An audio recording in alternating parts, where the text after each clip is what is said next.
सबको नमस्कार। लॉकडाउन 17 तारीख को लॉकडाउन में काफ़ी ढील दी गई थी। एक हफ्ता हो गया।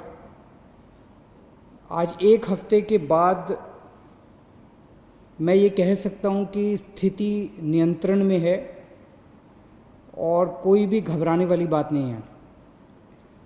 जब लॉकडाउन में ढील दी गई थी, हमें ये उम्मीद थी कि थोड़े से केसेस में बढ़ोतरी होगी। लॉकडाउन में ढील देने के बाद थोड़ी बढ़ोतरी हुई है, लेकिन चिंता की कोई बात नहीं है। मुझे चिंता तब होगी जब दो बातें अगर होंगी। एक तो ये कि अगर मौत का आंकड़ा बहुत तेज़ी से अगर बढ़ने लगेगा, जैसा मैं बार बार कहता रहा कि हमें कोरोना अभी कोई आज या कल में जाने वाला नहीं है। कोरोना तो रहेगा। अब अगर कोरोना होता रहे और लोग ठीक हो के अपने घर जाते रहें तो चिंता करने का कोई विषय नहीं है। तो एक तो ये कि मौत नहीं होनी चाहिए ज़्यादा। मौत के आंकड़े को हम कोशिश करके सबको बचा सकें, सब मौत के आंकड़े को कम से कम रख सकें। और दूसरा ये कि जो केसेस हो रहे हैं वो इतने गंभीर केस ना हों कि हमारा अस्पतालों का पूरा सिस्टम बैठ जाए, कोलैप्स कर जाए। अगर हमारे अस्पताल इतने मरीज आने लग गए कि हमारा अस्पताल बैठ जाएंगे, हमारे मान लीजिए बेड्स नहीं मिलेंगे, वेंटिलेटर नहीं मिलेंगे, ऑक्सीजन नहीं मिलेगी, अगर ऐसी स्थिति हो जाएगी तब चिंता का विषय होगा। कल तक दिल्ली में 13,418 केस थे टोटल। अभी तक पॉजिटिव केस 13,418 आए। इनमें से 6,540 ठीक हो गए और 6,617 अभी बीमार हैं। तो लगभग जितने ठीक हुए उतने ही बीमार हैं। लगभग 6,500 ठीक हो गए, 6,500 अभी बीमार हैं। मोटा मोटा 261 लोगों की मौत हो गई। आपके सामने मैं रखना चाहता हूं कि आज दिल्ली में अपने अस्पतालों का क्या स्टेटस है। जो कोरोना के अस्पताल हैं, कोरोना के जो सरकारी अस्पताल हैं, उनमें 3,829 बेड हैं टोटल। सरकारी अस्पतालों में 3,829 बेड हैं, जिनमें 3,164 बेड्स में ऑक्सीजन अवेलेबल है। मैं बार बार ऑक्सीजन इसलिए बोल रहा हूं क्योंकि कोरोना की कोई दवाई नहीं है। जिस पेशेंट को कोरोना हो जाता है उसको एक तो ऑक्सीजन की कमी हो जाती है और दूसरा उस ऑक्सीजन की कमी की वजह से उसकी सांसें तेज हो जाती हैं, रेस्पिरेशन रेट बढ़ जाता है, तो उसको ऑक्सीजन देनी पड़ती है। ऑक्सीजन सबसे क्रिटिकल है उस ऐसे पेशेंट के लिए, कोरोना के पेशेंट के लिए। जो सीवियर पेशेंट होते हैं कोरोना के, जो मामूली सिम्टम्स होते हैं उनको नहीं, जो सीवियर पेशेंट होते हैं कोरोना के, उनको ऑक्सीजन देने की ज़रूरत पड़ती है। 3,829 बेड सरकारी सिस्टम में हैं, उनमें से 3,164 बेड्स पे ऑक्सीजन है। 3,829 में से केवल 1,478 बेड अभी ऑक्यूपाइड हैं। मोटे मोटे तौर पे अगर मैं कहूँ तो 4,000 बेड हैं, जिसमें से 1,500 बेड्स ऑक्यूपाइड हैं। 2,500 बेड्स अभी खाली हैं सरकार में। 1,500 बेड्स ऑक्यूपाइड है, 2,500 बेड अभी खाली हैं।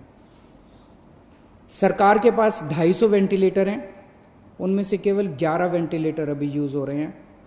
लगभग 240 वेंटिलेटर खाली हैं। तो अभी घबराने की कोई बात नहीं है। प्राइवेट में 677 टोटल बेड हैं, उनमें से 509 भर चुके हैं। कई लोग प्राइवेट में अपना इलाज कराना पसंद करते हैं, सबकी अपनी अपनी इच्छा है। 677 में से 509 भर चुके हैं, तो केवल 150 पौने 200 बेड्स बचे हैं प्राइवेट में। इसीलिए कल सरकार ने ऑर्डर जारी करके दिल्ली के 117 प्राइवेट अस्पतालों में ऑर्डर जारी कर दिए कि 20% उनको अपने बेड कोरोना के लिए रखने पड़ेंगे। तो इससे प्राइवेट सेक्टर के अंदर जो प्राइवेट अस्पताल हैं उनके अंदर लगभग 2000 नए बेड्स आज से अवेलेबल हो गए हैं। अभी तक 677 बेड थे, अब 2000 एक्स्ट्रा बेड प्राइवेट सेक्टर में अवेलेबल है। तो प्राइवेट में अगर कोई अपना इलाज कराना चाहता है, ज़रूरी नहीं है, जैसा मैंने कहा कि सरकार में 2500 बेड खाली हैं, लेकिन अगर फिर भी कोई अपना प्राइवेट में इलाज कराना चाहता है तो आज से 2000 और बेड प्राइवेट सेक्टर के अंदर अवेलेबल हो जाएंगे। आज प्राइवेट सेक्टर के अंदर 72 वेंटिलेटर अवेलेबल हैं, जिसमें से केवल 15 वेंटिलेटर यूज़ हो रहे हैं। तो मोटे मोटे तौर पे आज की डेट में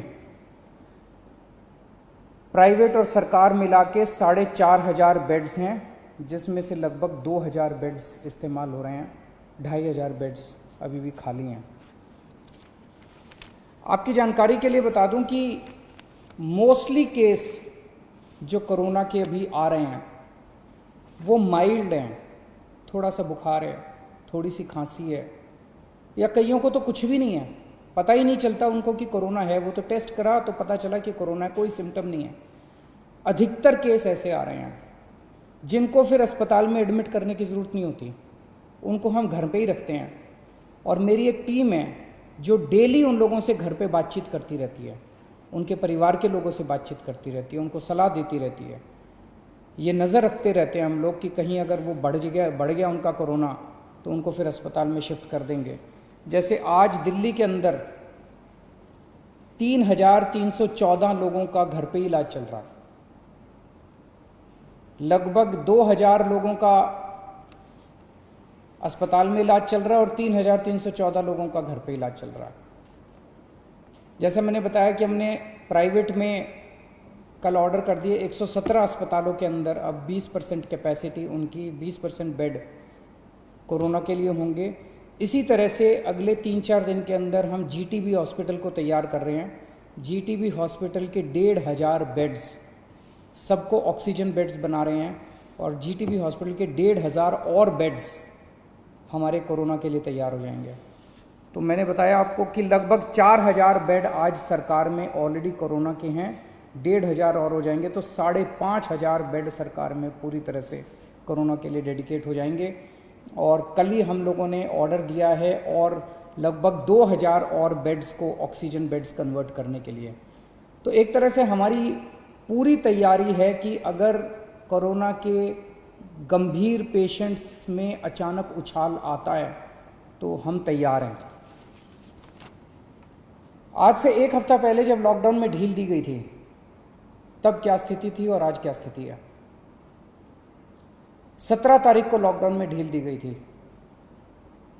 उस दिन टोटल पेशेंट दिल्ली में पॉजिटिव 9755 थे, आज 13418 हैं। 1 हफ्ते के अंदर लगभग 3500 पेशेंट्स बढ़ गए। इसी के साथ साथ 1 हफ्ते के अंदर 2500 लोग ठीक होकर घर चले गए। 3500 बढ़ गए और 2500 ठीक हो गए। तो जैसे मैंने बताया कि लोग ठीक भी साथ साथ होते जा रहे हैं, बीमार हो रहे हैं लेकिन ठीक भी साथ साथ होते जा रहे हैं। लेकिन इसकी इंटरेस्टिंग चीज़ है, 3500 पेशेंट्स पिछले 1 हफ्ते में नए पेशेंट्स आए, लेकिन अस्पतालों के अंदर 1750 बेड भरे हुए थे। 1750 पेशेंट 17 तारीख को अस्पतालों में थे, आज 2000 है। 250 बेड केवल भरे हैं। तो केवल 250 नए पेशेंट अस्पतालों के अंदर आए। अस्पतालों में भी ठीक हो रहे हैं और नए आ रहे हैं, ठीक हो रहे हैं और नए आ रहे हैं। केवल 250 नए बेड अस्पतालों के अंदर भरे हैं। अभी 2 दिन पहले मुझे पता चला कि एक प्राइवेट हॉस्पिटल ने, एक मरीज गया प्राइवेट हॉस्पिटल में और उस मरीज को सांस की तकलीफ़ हो रही थी। 2 दिन बाद उसका अस्पताल ने टेस्ट कराया, उसके 1-2 दिन बाद रिज़ल्ट आया और रिज़ल्ट पॉजिटिव आया।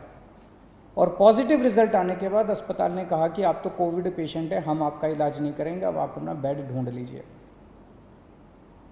पेशेंट अपना बेड कैसे ढूंढेगा?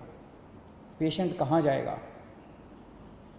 कोई भी अस्पताल इस तरह से किसी भी पेशेंट को बाहर नहीं निकाल सकता। हमने उस अस्पताल को शो कॉज नोटिस जारी किया है, प्राइवेट अस्पताल को, कि आपका लाइसेंस रद्द क्यों ना किया जाए। अगर किसी भी अस्पताल के अंदर कोई भी पेशेंट आता और वो कोविड निकल आता है, उस अस्पताल की जिम्मेदारी है कि वो उसको अपनी एम्बुलेंस में बिठा के किसी या तो प्राइवेट या गवर्नमेंट हॉस्पिटल के अंदर उसको कोविड बेड दिलवाएगा। आप किसी भी पेशेंट को इस तरह से अपने हाल के ऊपर नहीं छोड़ सकते। एक जो मेरे सामने पता चला कि जो लोगों को तकलीफ कई बार आती है, जैसे मैंने अभी बताया, हमारे पास सरकार में अभी 2500 बेड खाली पड़े हैं और अब 2000 प्राइवेट सेक्टर में भी बेड खाली होंगे, 4500 बेड खाली हैं, लेकिन लोगों को पता नहीं चलता किस अस्पताल में बेड खाली हैं, लोगों को पता नहीं चलता कहाँ जाएं। तो इसके लिए अब हम एक सिस्टम बना रहे हैं, 2-3 दिन के अंदर सिस्टम आपके सामने लाएंगे, जिसमें अगर कोई भी कोविड का सीरियस पेशेंट है और उसको बेड चाहिए, उसको एडमिशन चाहिए, उसको तुरंत पता चल जाएगा कि मुझे कहाँ जाने की ज़रूरत है। इसका पूरा सिस्टम बना रहे हैं और 2-3 दिन के अंदर ये पूरा सिस्टम बना के मैं आपके सामने आऊँगा।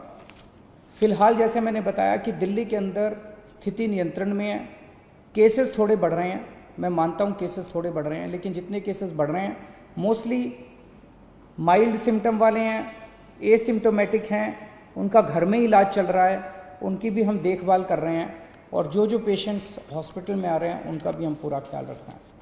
बहुत बहुत शुक्रिया।